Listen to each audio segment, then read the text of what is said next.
This video is sponsored by Huel. Every year I love to highlight some of the best practical effects I've seen throughout the year. Some in popular films and others in films you may not have heard of until this video. But before we get into this list for 2025, remember this about practical effects. It's not in competition or in some way superior to digital VFX. It's in many ways exciting to see the inventive ways both practical and digital work in tandem to create something magical. Now let's get into the best practical effects of 2025 and be sure to comment below what you think the best effects you've seen this year are. How's our girl? She's ready. It should hardly be a surprise to see Alien Earth in this category. The entire franchise is built on the backbone of practical effects, set designs, creature costumes, and so many other wonderful elements that really make this world feel very visceral with the help of digital VFX, of course. And this show utilizes both those practical and digital elements in dazzling ways. But per usual, they had their latest iteration of practical alien creature effects. This is all the suit components that we dressed Cam in. This is the neck piece. Cam wears this on his head. He looks through these very small mesh gaps here. I'm 6'2". Once I jump in that, I think the head adds maybe another 6 inches. And while I'm sure there were digital touch-ups and complete replacements at times throughout the series, the continued commitment to these practical xenomorphs is what makes the Alien franchise awesome. To do everything that practically and have to sync everything up so well, yeah, that was cool. But even though the creature effects are super cool, my favorite part of the Alien franchise is really the set designs, and for Alien Earth, that continued to be the case. According to some of the production notes, about 80% of the filming took place on a soundstage and 20% was on location, meaning they got to build a lot of incredible sets. Landing in the Maginot set based on the original Nostromo from the first Alien. We've recreated the Maginot as accurately as we can from working drawings from the 1979 sets from Disney archives. This is recognizable to anybody who knows the series. Dallas and Sigourney Weaver's characters, seating positions. Everything around the workstation was kept to be as accurate in terms of dressing. Whenever you're doing restricted spaces, you're very aware that the camera's going to be lingering on things for longer. So we had to look very carefully at the way details were pulled out on the original and recreate what they were. At some point, I'm planning on covering the whole production of the series and adding it to our full Alien production series, so keep an eye out for that.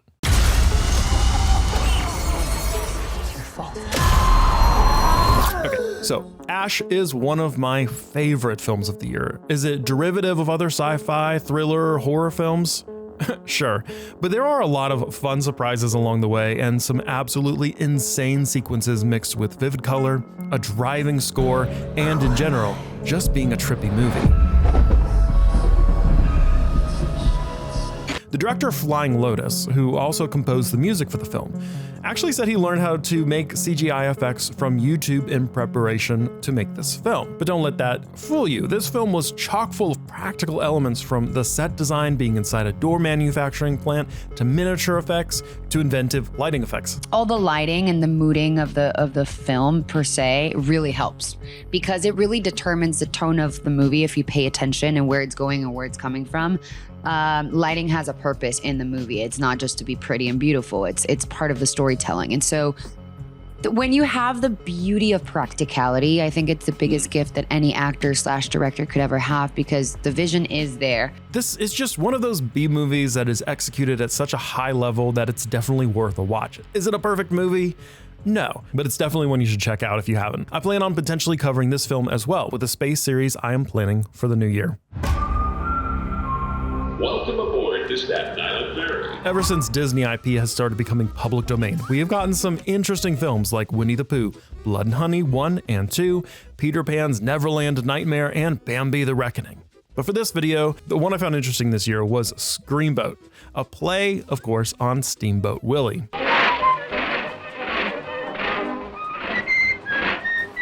Is this film absolutely ridiculous?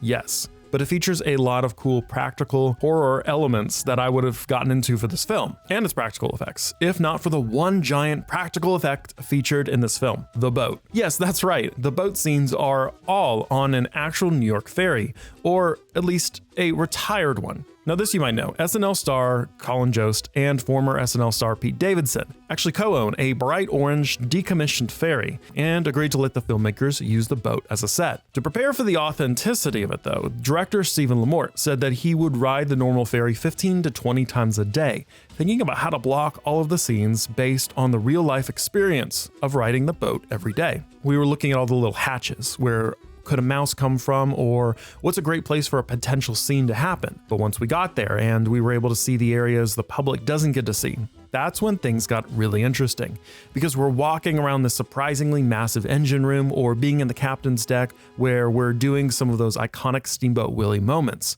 So that's our Steamboat. There's our monster, and what better backdrop to have for our killer, murderous, mischievous mouse movie than the Staten Island Ferry with New York City skyline in the background.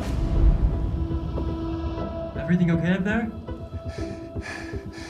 Yeah, everything's fine. Next up is The Monkey. The Monkey is one of those movies where practical effects don't just support the story, they kind of are the story. At the center of the film is a cursed object that feels deliberately old-fashioned, not animated, not stylized, but mechanical. God, how are you so goddamn strong? Now let's be clear here, there are lots of digital effects throughout this film, and many moments throughout the film where digital effects were necessary for bringing this creature to life. But for most of the film, they would utilize this animatronic figure that was created by Amazing Apes Production. Besides the monkey though, they did cool stuff like this for a pool explosion scene. We had a woman blowing up in a pool. We used some mortars that we put small bombs inside with all these body parts and blood and just blood and more blood. And it just gave a huge splash. Wait. I was born on a small island in the Black Sea. The Legend of Ochi is probably the best puppeteering I've seen this year, and puppeteering is something that I love to feature, having gotten to talk to an amazing puppeteer in a couple of our videos a few years ago. In total, 3 full bodies of this creature were built to be used in the film, and the goal was to use more advanced animatronics alongside puppetry to bring the character to life. Baby Ochi puppet, it's a little different. There's less musculature. It starts with a metal armature for the body. Move around just the metal armature and you can get a realistic sense of life. On top of that is a silicone skin, and even before the fur is on it, with no facial animatronic, was completely realistic and alive once the 5 puppeteers were working with it. What's especially interesting is how restrained the film is with digital effects. CGI isn't used to replace Ochi, it's used to support what's already there, cleanup, extensions, subtle enhancements. The performance still comes from a real physical build. The director, Isaiah Saxon, said that William Dafoe was actually a bit skeptical on this approach at first, saying, philosophically, he was deeply skeptical that a puppet could share a scene with him. Afterwards, he was shook. It had provided a challenge to his philosophy because it was such a convincing performance across from him. It felt so real, and he was completely drawn into the illusion of it. I seen men die in ways I ain't even know was possible. Next up, we have Sinners, which is one of my top films for this year, and personally the film I think should win Best Picture of the Year. Now, this film had over 1,000 VFX shots in it, and while that's hardly surprising, it did have quite a bit of practical elements in it as well. Came to the actual location where we're shooting the lumber mill, the juke. It's unreal. They have a bunch of cars from the 30s. It's the parking lot is a sand lot. But perhaps the best effect from the film for me were the eyes of the vampires. A very early conversation I had with Ryan, he talked about something called tapetum lucidum, which is the reflective quality that you'll see in animals' eyes sometimes at night. Like a cat will look like it has glowing eyes. So he wanted to do this in the vampires, and I thought it would be really cool to do that practically with a contact lens, but no one's ever done that before. This is a great demonstration of both practical and digital VFX being used in tandem, and honestly, such a great subtle and not over-the-top effect that really works in this movie. Because the pupils covered, Nathan can't see in them, so Nathan is quite a trooper here putting up with all of our torture. I couldn't see, because those lenses, you can't see out those lenses. They're very specific colored lenses. I had to be guided on set. Once they were done filming, they worked on them in post-production to augment the in-camera effect, creating one of the coolest looking effects in a movie this year. The contacts themselves are the most stunning things you'll ever see. They're hand painted and the detail is so insane. And then you put them in And that's a whole other story. Final Destination has never been one to shy away from incredibly gruesome and creative death scenes over the years, and with Final Destination Bloodlines, that doesn't stop.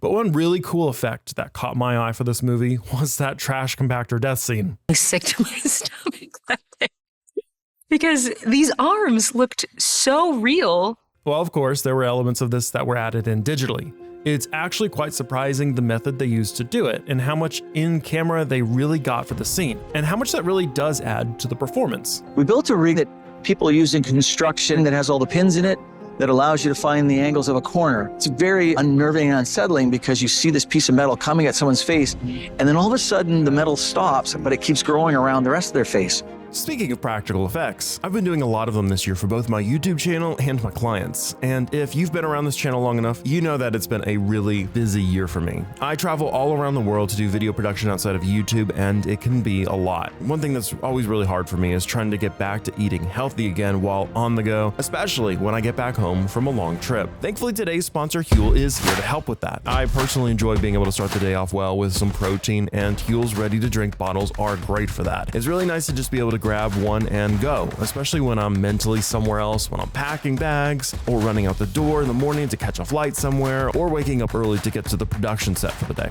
But beyond the ready-to-drink bottles, Huel has a lot of different options to choose from to fit what you need throughout the day. And Huel is helping us bring that to you with an exclusive deal to their high-protein starter bundle. That's a perfect way to kick off the new year. This starter bundle comes with a 10-meal pouch of Black Edition chocolate, of course, 5 ready-to-drink Black Edition bottles, and 1 Huel shaker. Now, if you click the link below and use the code FRAME, you'll get 20% off the high-protein starter bundle that only lasts until the end of January. Or if you're a little more adventurous, use the code FRAME for 20% off of your order of $75 or more. This applies to new customers only. Definitely be sure to check this out in the link below. Now, let's get back to some practical effects.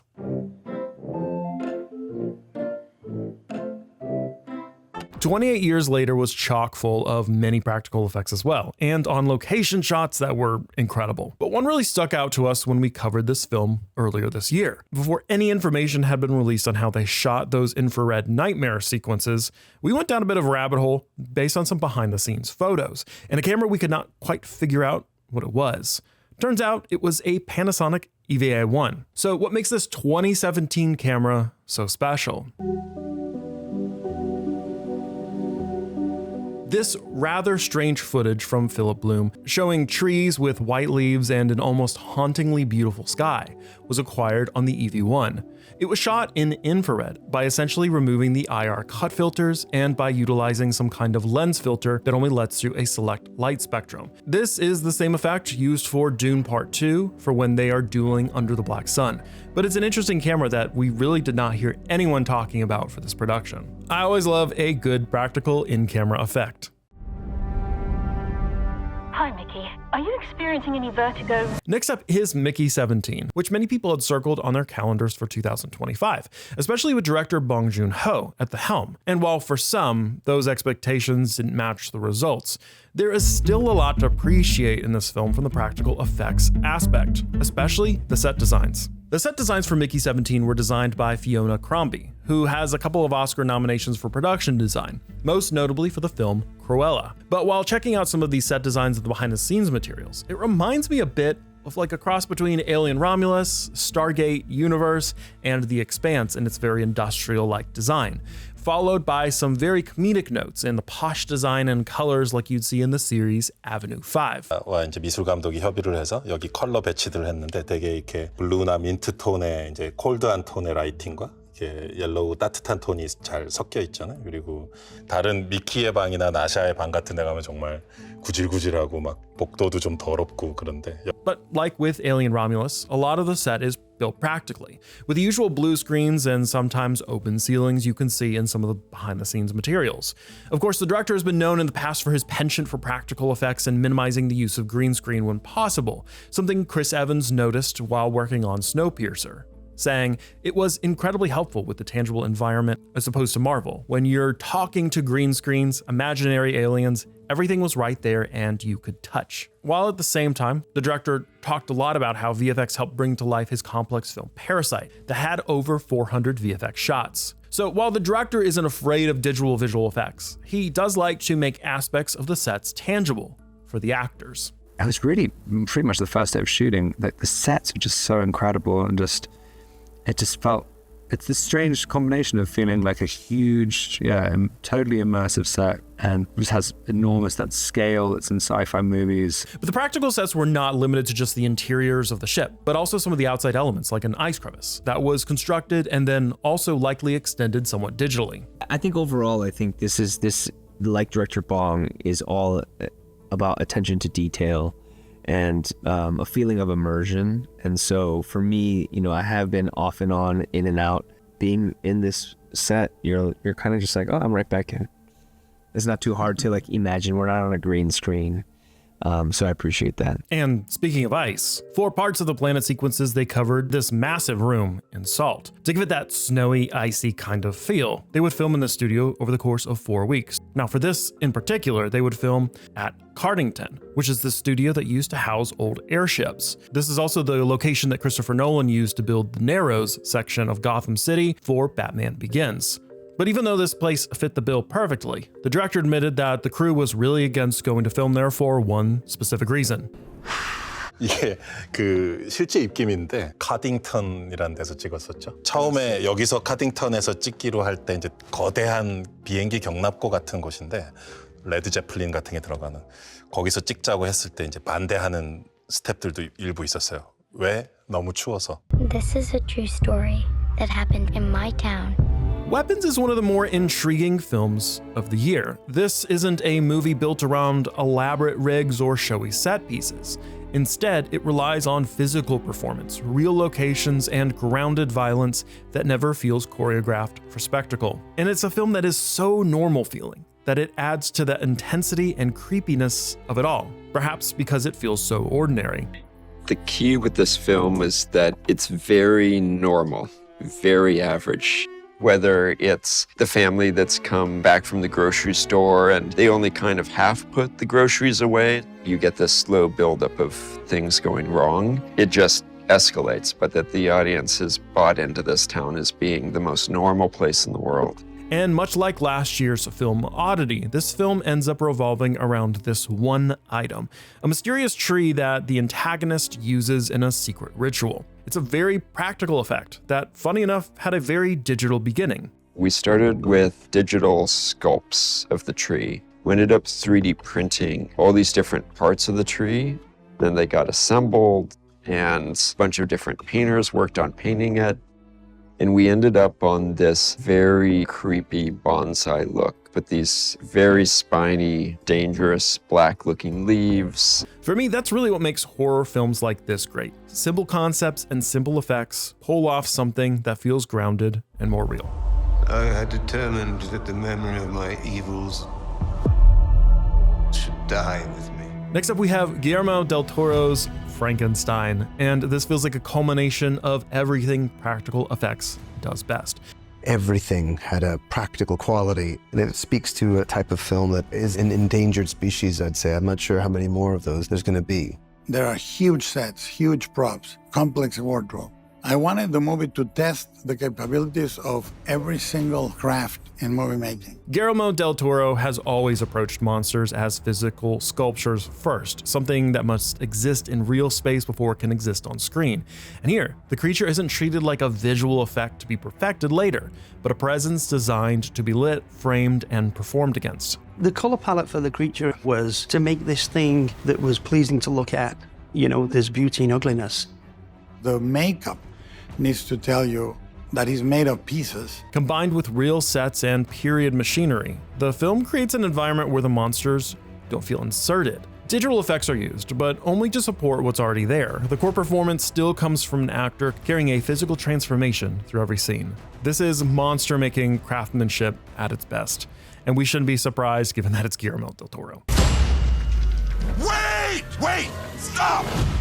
The The Toxic Avenger is a movie that simply would not function without practical effects. The title character exists as a full-body mutant suit. About Toxic Avenger is how Toxie is like in a costume rather than a CGI monster, you know, when it's there in the moment and it's actual stunts. I think there's something so magical and special about movies like that. You've got this mech skin head with her animatronic eye. And then the other pieces, we've got a silicon face piece, we've got a brow piece, we've got a silicon neck piece.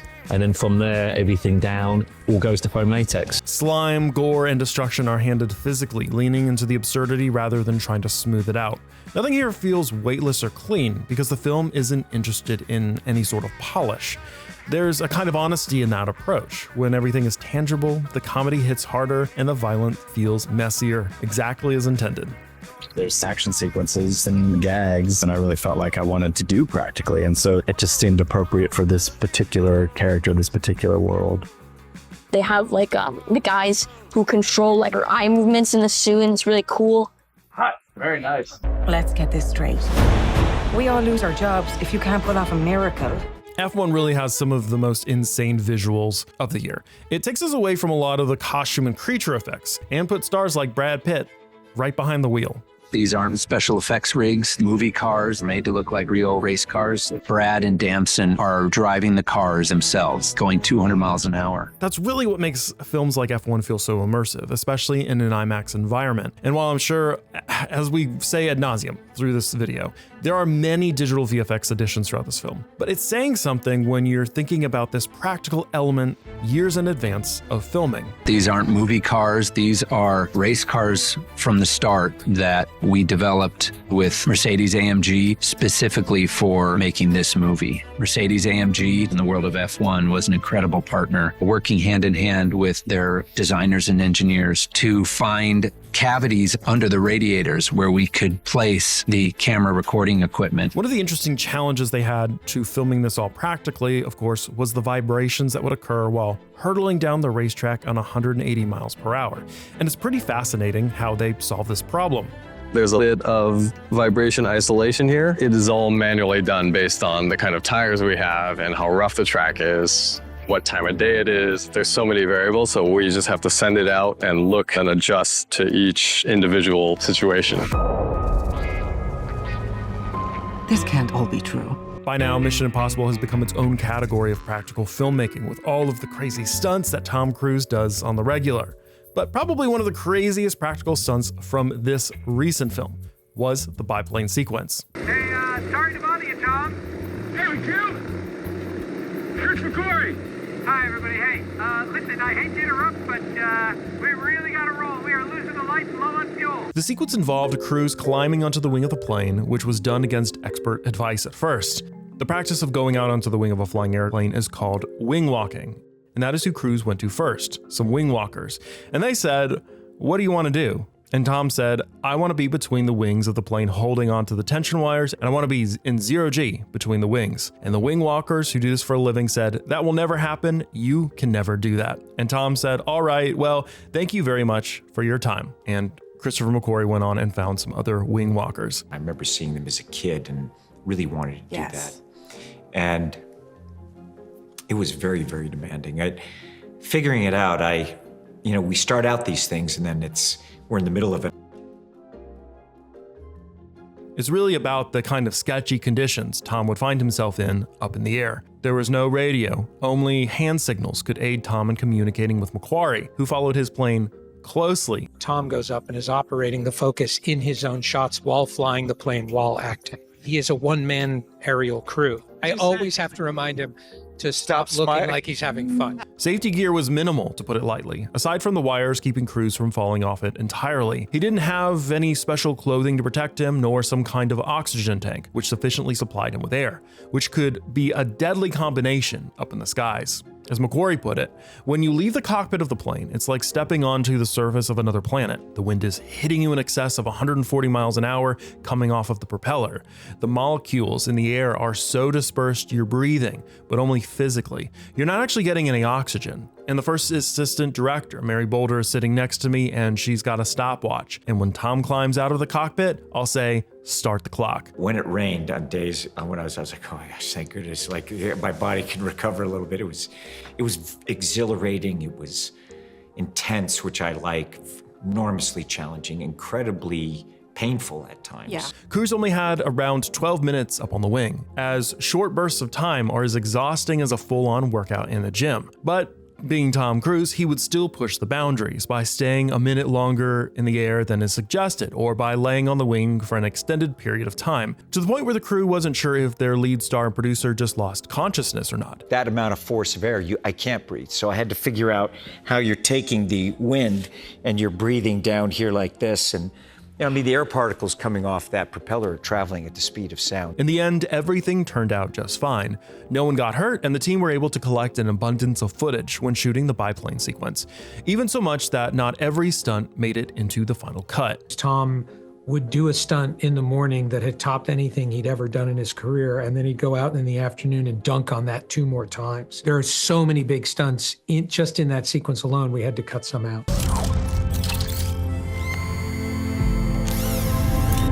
The Predator has always worked best when there's a full body inside the suit. Predator Badlands continued that tradition, relying on physical armor, masks, and suit performance to give the creature weight and presence, movement dictated by what the performer can actually do, not what a computer allows.